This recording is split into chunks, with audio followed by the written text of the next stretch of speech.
Comencemos. Van a disculpar de que no haya subido videos estos ratos. He estado medio ocupado rehaciendo algo. Y tengo un regalo. Lo primero que voy a hacer es, bueno, en primer lugar, dar la bienvenida a todos los nuevos suscriptores y recordar que este es un video.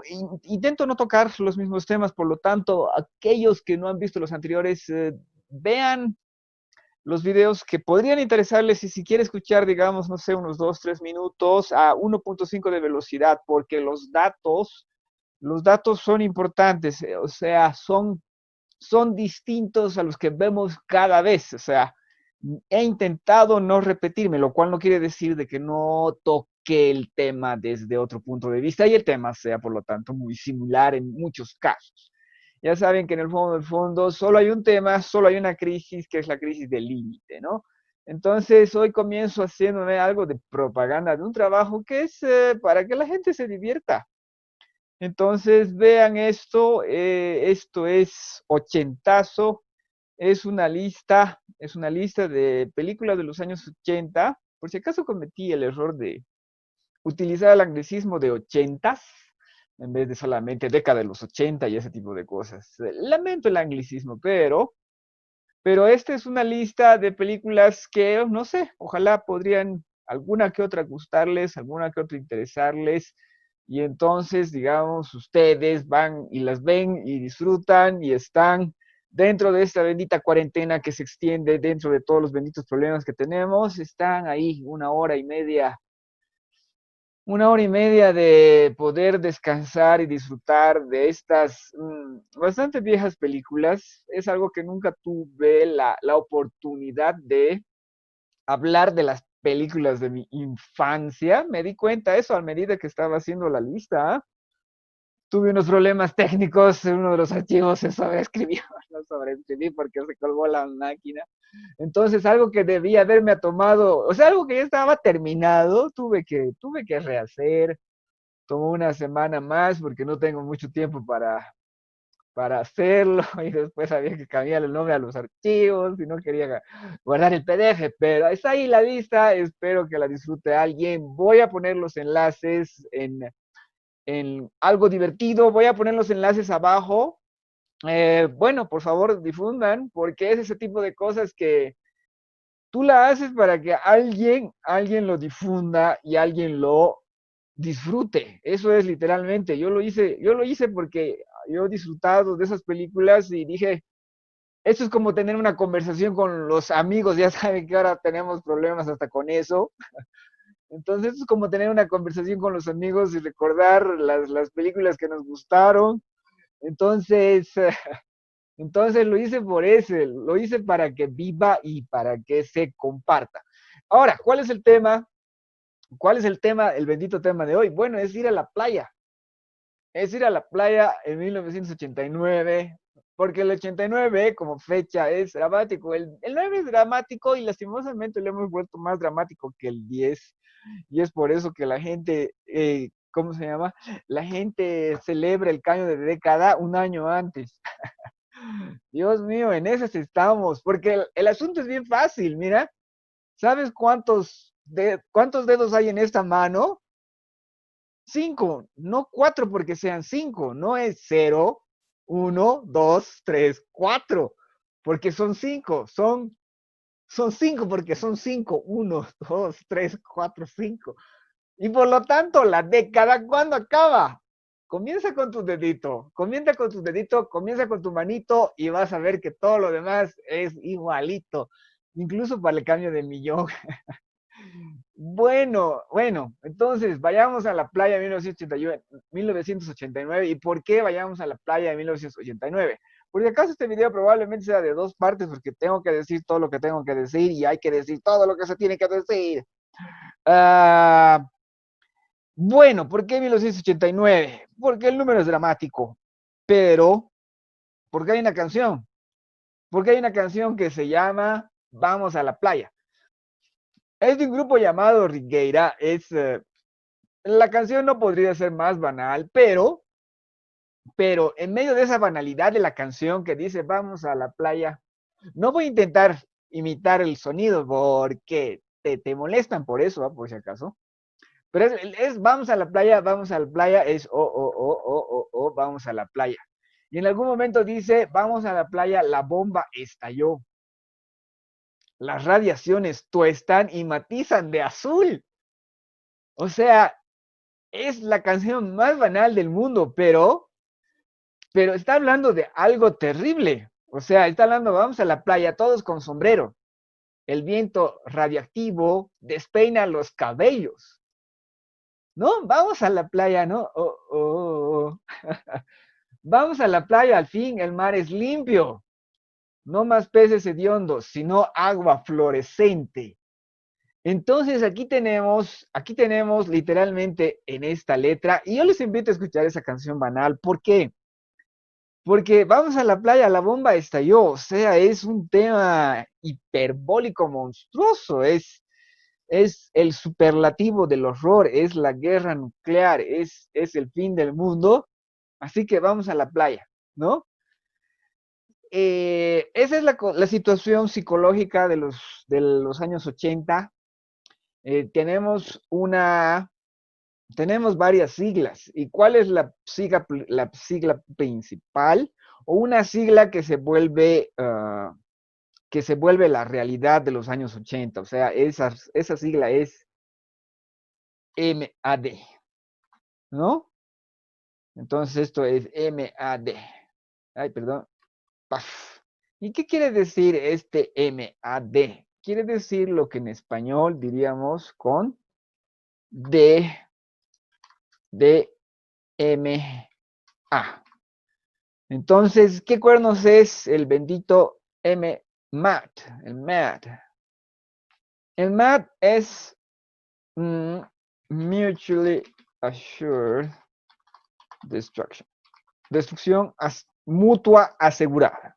Y eso es lo que traducimos con DMA, ¿no? Destrucción mutua asegurada. ¿Pero qué es? ¿Por qué destrucción mutua asegurada y destrucción mutua asegurada de quiénes? Bueno, pues porque por un lado tenemos el gobierno más loco que ha existido en el planeta, que es el colmo de, bueno, es muy particular, es realmente una locura monstruosa. Es la Unión Soviética. Y la Unión Soviética obviamente no estaba sola, entonces es la Unión Soviética. Ah, ese por si acaso signo se llama en español ET. Y el Pacto de Varsovia. Por si acaso, este es nuestro tema, esto es lo que vamos a ver hoy. El Pacto de Varsovia.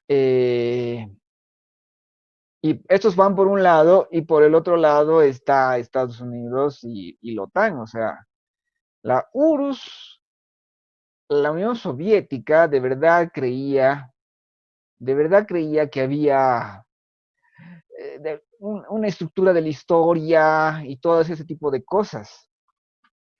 USA y OTAN. OTAN. Bueno, OTAN es una sigla también debería ser mayúscula, pero dejémonos así. Entonces tenemos por un lado la Unión Soviética y sus fuerzas contra los Estados Unidos y sus fuerzas. Y esto era tanto convencional como nuclear, pero ya en los años 70, ya sucede algo, y eso es que se llega a la conclusión de que el poder de la Unión Soviética es, o sea, destrucción asegurada mito contra los Estados Unidos y viceversa. No puede haber un ataque, no puede haber un ataque al cual vayamos a sobrevivir. Si hay un ataque, tú y yo nos vamos a ir al demonio. Y entonces, este es un trasfondo psicológico que lastimosamente desaparece cuando colapsa la Unión Soviética. Y no debería haber desaparecido, porque la realidad es que la guerra industrial se hace insostenible. ¿Cuándo? O sea, después de la Segunda Guerra Mundial, cualquier guerra industrial es absurda. ¿Qué quiere decir eso? Tú no puedes producir eso en suficiente cantidad como para que hagas una guerra. O sea, es demasiado esfuerzo, es demasiado trabajo. El dinero que tenías para hacer algo lo has derrochado y lo has destruido con la Segunda Guerra Mundial, ya no puedes hacer lo mismo, ya no se puede.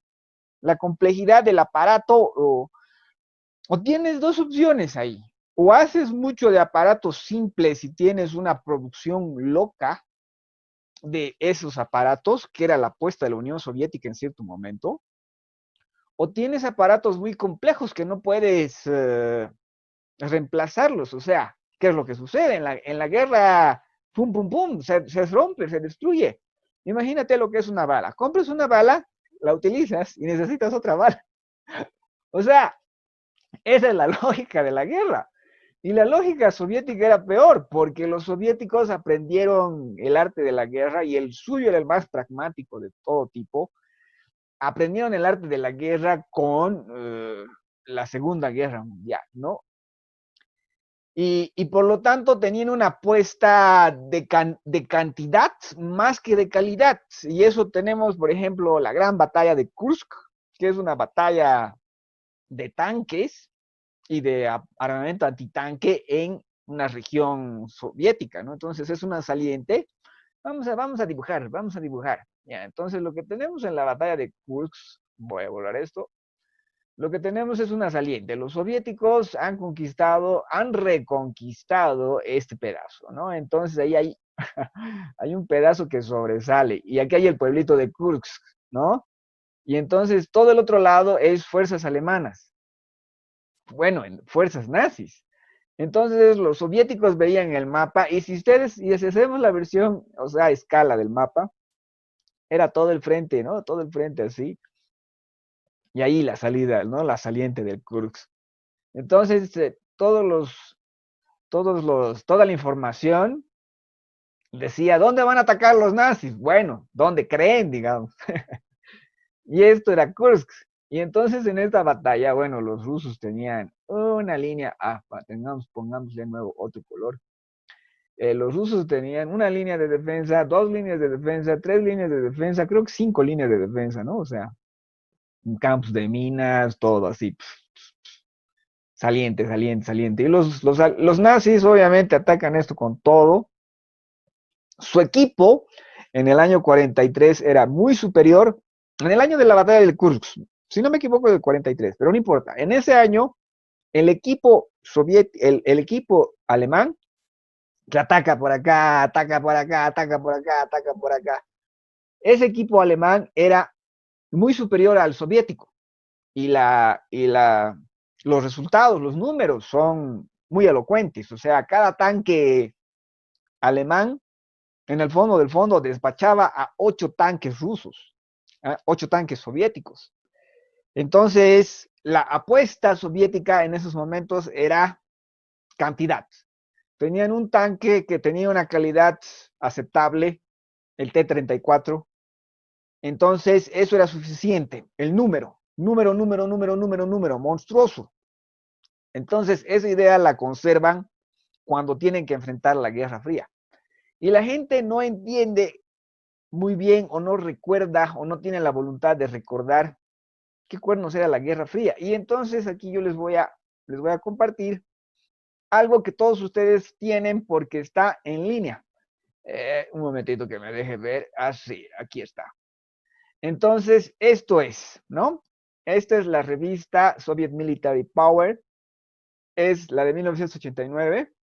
Por si acaso, si quieren la del 90 también tiene que haber, o sea, no, esto ya no tiene derechos de autor, o sea, esto se puede compartir. Y en estos libros es donde tú puedes ver algo de la historia de esos momentos y de la situación militar general de estos momentos.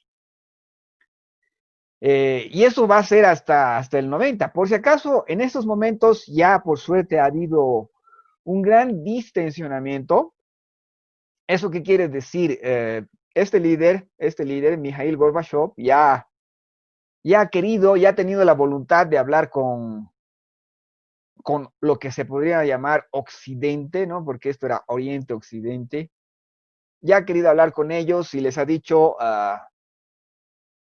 encontremos un camino, encontremos un camino para resolver, para enfrentarnos, para ver Han formado unos tratados con Estados Unidos de reducción de armas nucleares. Hay una simpatía entre Estados Unidos y esta Unión Soviética de Gorbachev. Gorbachev sabe de que las cosas no pueden seguir así. No solo porque hay una profunda crisis económica dentro de la Unión Soviética, sino también porque, ¿cuál es la opción? O sea, la opción es destrozarnos, destruirnos. Y vean este mapa. Este es un mapa que ilustra muy bien esa amenaza soviética. Entonces, aquí están representadas todas las bases principales, interceptores, bombarderos, todo eso, ¿no? Cómo es el teatro, cómo están organizados los teatros. Este es el teatro noroeste, este es el teatro este, y digo, claro, este es el oeste, este es el noroeste, y este es el sudoeste, ¿no? Entonces son los teatros de acciones de los ejércitos soviéticos y todo lo demás, ¿no? Y este era el principal ataque. Ya, ahora, pero ¿cuáles son las benditas cifras? Veamos un poco de las cifras, o sea, en el teatro de operaciones del oeste, los soviéticos tenían 19.800 tanques y tenían 10.800 tanques del Pacto de Varsovia. O sea, el Pacto de Varsovia son estos estados en rojo, que prácticamente eran estados vasallos de la Unión Soviética, porque la Unión Soviética es realmente el gobierno más loco de la historia. Tienen que averiguar algo, es infame, es monstruoso. Este es Polonia, este es Alemania Oriental, esto era lo que era Checoslovaquia, ¿no? Aquí, esto debe ser Hungría, este debe ser Rumania, Bulgaria. Entonces había 10.800 tanques en ellos, en esos pactos de Varsovia, y estos 10.800 tanques, 19.800 tanques de los rusos, de los soviéticos, ¿no? Entonces, USSR es soviéticos, esto es Non-Soviet Warsaw Pact, o sea, no soviético del Pacto de Varsovia. Pero ya, pero vean, estos son los APCs, IFBs, ¿no? 23.500, 12.550. ¿Qué son estos APCs? Estos son carro de transporte personal blindado, o sea, Armored Personal Carrier, y el otro es Infantry Fighting Vehicle, y el otro es vehículo de combate de infantería. ¿Cuál es la diferencia? Uno está menos armado y sirve para llevar gente. También tiene armas, pero está menos armado. El otro sirve para que la gente dentro del vehículo pelee con alguien de afuera también. Esos vehículos están más armados. Ya, artillería 17.550. Ya, estos son misiles tácticos. Y estos son aviones tácticos 2.300 y 1.500 del no pacto de Varsovia. O sea, estos son unos números monstruosos, porque todos esos aparatos son de calidad, son de gran calidad y son caros, caros. Y toda esta gente, todo lo que es la Unión Soviética, lo único que está haciendo es armas y armas y armas y armas y armas. Vean esos los teatros. Este es del teatro del oeste, en otras palabras, de este teatro es, ¿no? Este es el teatro del northwestern, este es el teatro noroeste, ¿no? Y el otro es el sudoeste. Entonces, este es noroeste, sudoeste. Divisiones, 29 divisiones. Tanques, 7.750, 5.450 que no son del Pacto de Varsovia. 6.100, 500.700, 5.700. ¿Cómo se llama? Vehículos de infantería blindados. Aviones, 600. Aquí tenemos, ¿no? 1.300 tanques, todo eso. Y aquí tenemos las flotas. Esta es la flota del Báltico, la flota de este pequeño pedacito de mar. A ver, entonces, bueno, eso es, sí, aquí está, se puede anotar si necesito. Ya, sigamos. Entonces, esta es la situación. ¿Y cuál es la conclusión? Aquí tenemos lo que es los otros teatros, ¿no? Por ejemplo, aquí tenemos el Teatro del Lejano Oriente para la Unión Soviética. El Teatro del Lejano Oriente era todo esto, ¿no? Y entonces se calculaba que se iba a pelear acá con Japón y Estados Unidos, obviamente, ¿no? Y aquí algunas bases, aquí iba a haber follón.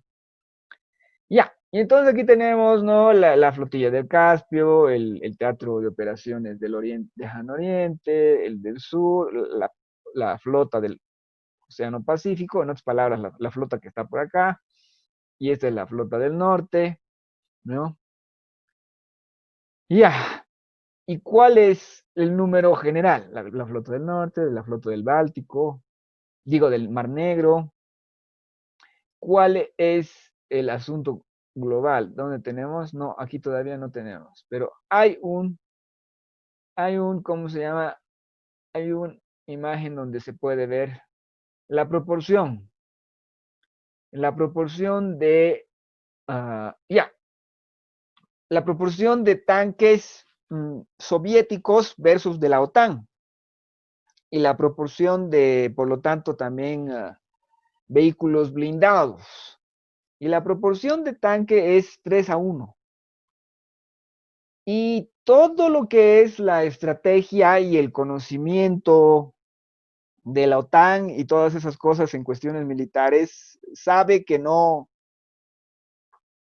hay posibilidad de superar eso. O sea, ni con tus helicópteros, porque el otro tiene helicóptero antihelicóptero, y hay que ver, hay una pelea inconcebible y una competencia inconcebible entre estos dos sistemas por ver quién tiene la supremacía militar y la respuesta es de que nadie la llega a tener, o sea, todas esas benditas chácharas, todos esos benditos maravillosos productos jamás se enfrentan y es por eso que lo llaman Guerra Fría en Europa. Se enfrentan en el resto del mundo, pero eso es en los países donde no es un producto industrializado dentro de una guerra industrializada, sino es combate periférico. Fuera de la Guerra Fría hay un puro guerras de lo que es la agresión marxista, ya lo he mencionado antes, pero son periféricas, ¿no? Y entonces aquí veamos cómo es el poder soviético, su proyección de poder global, o sea, ¿por qué? Porque los soviéticos creían de verdad que había que destruir el capitalismo y el capitalismo nos estaba queriendo destruir a nosotros y son unos demonios y nos quieren acabar con el mundo de los trabajadores.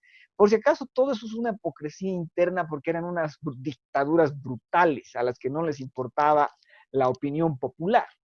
Y es por eso que cuando se los pudo, se los despachó. Y se los despacha, entre otros, este año, 1989-1990. Se derrotan todas esas brutales dictaduras. Pero la lógica de tu mentira, la lógica de tu teoría, no es algo a lo que tú puedas escaparte.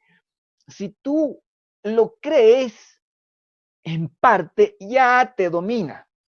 ¿No? Y tú ves ahí que los soviéticos invertían pero en armamento, pero un dineral, y los Estados Unidos en contraparte tenía que hacer lo mismo, solo que su economía era muchísimo más eficiente.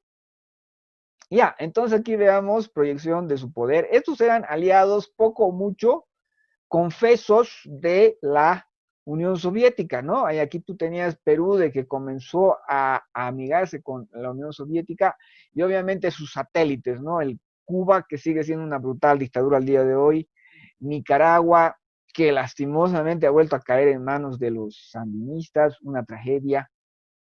Pero tú tienes esto del resto del mundo y vean cómo esto era, cómo los intereses de la Unión Soviética se repartían en el resto del mundo. Por si acaso los puntos azules son por donde operan los submarinos soviéticos o por donde operan la flota soviética. No, y esto era en un contexto en el que en algún momento podía darse algo que, boom, provoque la Tercera Guerra. Y la Tercera Guerra, como la OTAN ya tenía los números y decía, no podemos ganarles, no tenemos cómo. Tienen 3 tanques por cada tanque que nosotros tenemos. Y no solo eso, los soviéticos, sus tanques viejos, Los cuidaban, los mantenían así entre, guardaditos entre algodones, como para que se los pueda utilizar si se los requiriese. ¿Por qué? Porque la destrucción de armamento en una guerra industrial habría sido monstruosa. ¿Eso qué quiere decir?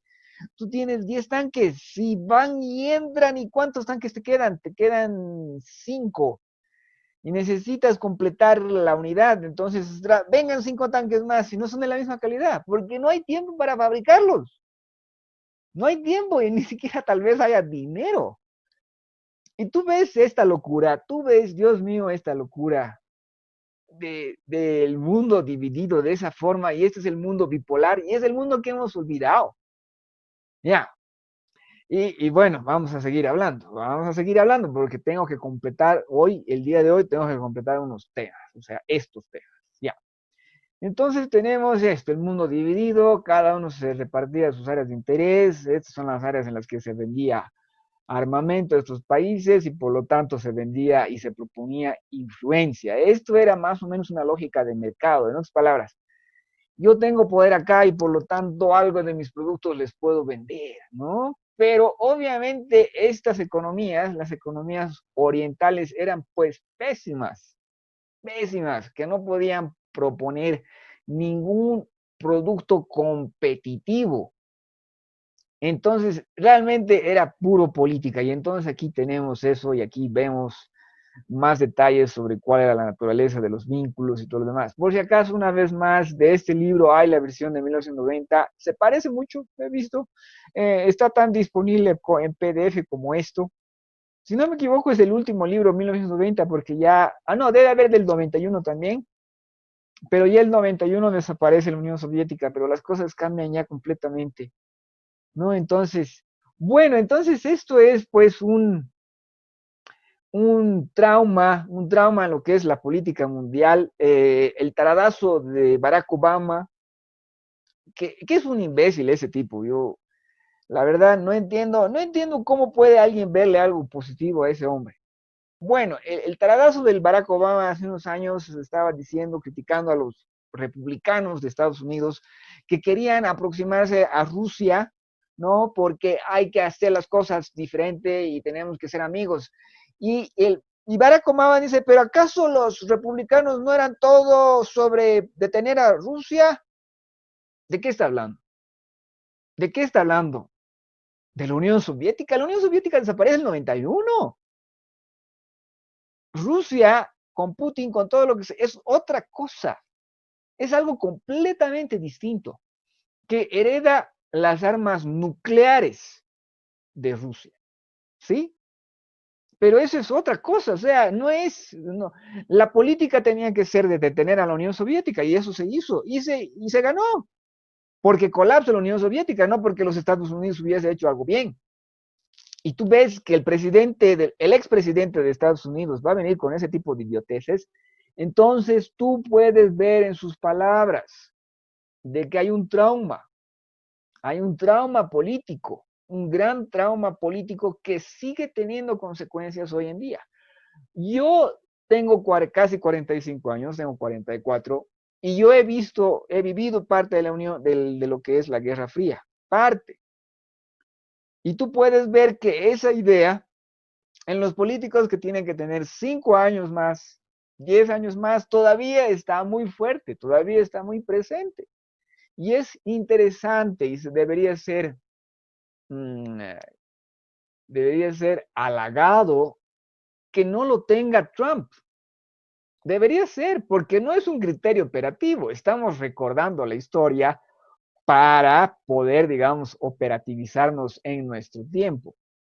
La Unión Soviética tenía intereses por todas partes, tenía una producción, y aquí tenemos un ejemplo de lo que querían hacer con estos benditos vehículos. Estos benditos vehículos cargaban misiles, no es, en algunos casos no intercontinentales, pero en el fondo de alto rango, ¿no? Entonces estos son los misiles tácticos, o sea, los llevas al frente y los disparas y para eso está este bendito vehículo y este bendito vehículo va a volver y va a sacar otro misil y lo va a llevar al frente. ¿Y por qué en vehículos? Para que no lo revienten en el lugar donde están los misiles. Claro, o sea, era una lógica, bueno, vayamos a ver más porque vamos a hacer después la segunda parte. Estos son los tanques viejos, T-55. Los nuevos en esos tiempos eran los T-80. El T-90 es un desarrollo de este tipo de tanques. Bueno, y los soviéticos guardaban estos tanques viejos porque no ibas a poder hacerlo, no podías, en plena guerra no. Y bueno, y hay unos factores, o sea, hay una revolución tecnológica entre los 60 y los 70. Y entre los 60 y los 70 se ve de que esa apuesta por el número, que es de doctrina muy soviética, no iba a servir del todo. ¿Por qué no iba a servir del todo? Porque la tecnología te permite el dominio aéreo de lo que es la calidad tecnológica. En otras palabras, yo tengo uno y con esos uno puedo reventar a tus tres, digamos. O por si acaso, esto era de lo que era el control aéreo. Y entonces los soviéticos dijeron, no, no, no, tenemos que ser equivalentes, más o menos equivalentes en las cuestiones tecnológicas, porque si no, nos vamos a ir al demonio. O sea, en otras palabras, vamos a perder toda nuestra intimidación eh, convencional. En vez de solo la intimidación nuclear, perdías tu intimidación convencional. Y entonces ahí hay una apuesta también por la soviética, por la revolución tecnológica, y es por lo tanto una inversión económica monstruosa. Bueno, ya se está alargando el video y lo iba a hacer en dos partes. Bueno, entonces vean esto. Estos son miren, los misiles soviéticos versus los misiles estadounidenses. Los misiles soviéticos tenían más modelos, podían, miren, tenían un rango de 13.000 kilómetros, 10.000 kilómetros, 9.000 kilómetros, 10.000 kilómetros, 11.000 kilómetros. Prácticamente estos iban a todos los que tengan más de 11.000 kilómetros, prácticamente van a cualquier parte del mundo, o sea, de cualquier parte de la Unión Soviética pueden atacar a Hawái, a Florida, o sea, sin moverse, ¿no? Entonces, esta era la lógica de los misiles, y todos estos misiles tenían lo que se llama varias cabezas, ¿no? Como cabezas de ingreso. O sea, salían de la atmósfera, en la atmósfera se dividían en, aquí por ejemplo, este tiene 4, este tiene más de 10, este tiene 6, entonces se dividían en los 6 y esos vehículos de reingreso atmosférico podían ir cada uno a su propio objetivo. Y en algunos casos tenías los falsos para distraer las posibles defensas, que no había, por eso no había defensas, esto era la destrucción asegurada mutua. Y los soviéticos los tenían, pero hasta el día de hoy, Rusia, que hereda los misiles soviéticos, lo que tiene es, calculamos, a ojo de buen pero unos 5.000, unos 5.000 misiles. Y tú dices, ¿para qué tanto? Bueno, porque había que destruir al enemigo y la lógica industrial ya se había perdido. O sea, esto ya es una locura. Esto ya es una locura. Esto es de que se te han zafado los tornillos. Y era real, gente, real. Y los soviéticos tenían una economía tan mala que tenían que espiar, hacer un eh, espionaje industrial, pero total para copiar todo lo que podían, o sea, copiar motores, copiar mecanismos, copiar cualquier cosa que pudiesen copiar, lo hacían. ¿Por qué? Porque desarrollarlo por tu lado te sale más caro. En cambio, si tú agarras la patente, la tienes la patente y la duplicas la patente sin respetar la patente, te sale muchísimo más barato. Así de fácil era. Pero eso vamos a tocar en algún tema, en tema en sí mismo. Estos son los misiles nucleares de los submarinos. Dios, Dios mío, y estos eran 170 metros de largo. 170 metros de largo tiene el tipo, clasificado por lo tanto como tifón. Habría que ver su nombre ruso, ¿no? Pero es un monstruoso este submarino. Y estos ya eran de propulsión nuclear, o sea, un arma cuyo motor es un arma en sí misma. Y todo esto se olvida, y estos son misiles de largo crucero, de largo rango. Este es por si acaso el Tifón, 170 metros, es enorme, es realmente enorme. Estos son los misiles de corto rango. Miren, el rango es este, el más grande es 900 kilómetros. 900 kilómetros es mucho, 70 kilómetros, 100, 300, 500. No, y estos son la comparación de los aviones. Bueno, entonces vean esta mirada. Y por aquí tenemos el radio, todos los cohetes, tecnología, toda tecnología espacial heredada. La capacidad soviética en el espacio era monstruosa. Lanzaban creo que lanzaban un cohete cada 3 días, ciertos años. Cada 3 días, satélite de algo, satélite de algo, satélite de investigación, de lo que sea. Y se espiaban con esos satélites. Entonces, aquí obviamente se hace énfasis, la tecnología de la OTAN es muy superior, pero no hay nada, no encontraron nada que en tierra pudiese eh, romper la supremacía soviética en lo que era aparatos, que no eran aparatos, ¿cómo se llama? No eran aparatos sencillos. Estos, miren la mirada de sus tanques. Los tanques soviéticos eran más sencillos, tenían menos tripulantes, eran de este tipo. O sea, miles y miles y miles y miles de estos tanques. ¿Para qué? ¿Para qué? Y están en la frontera. Y están cargaditos de gasolina. ¿No? Esta es su artillería autotransportable y no autotransportable. Está todo ahí, ¿para qué? Todos estos aviones de caza, cazadores, ¿no? ¿Por qué? Porque en su locura creía que tenía que hacerlo. Dios mío, y miren estos aparatos cuestan creo que hoy en día unos 50 millones por lo bajo. O sea, y de hecho estás teniendo ahí 200, 500 MiG-29 llegaron a tener. De estos Sukhoi 27 menos. Todo esto, Dios mío. Bueno, ya. Entonces, este es el contexto de Vamos a la playa 1989. Estamos enfrentando literalmente el apocalipsis. El apocalipsis tiene un nombre, es MAD, destrucción mutua asegurada. Era entre la Unión Soviética y el resto del mundo, sobre todo obviamente su enemigo principal, OTAN y los Estados Unidos. Mm, es por eso que nosotros deberíamos ser algo optimistas. ¿Por qué? Porque esto no pasó de este espacio, no pasó de este espacio.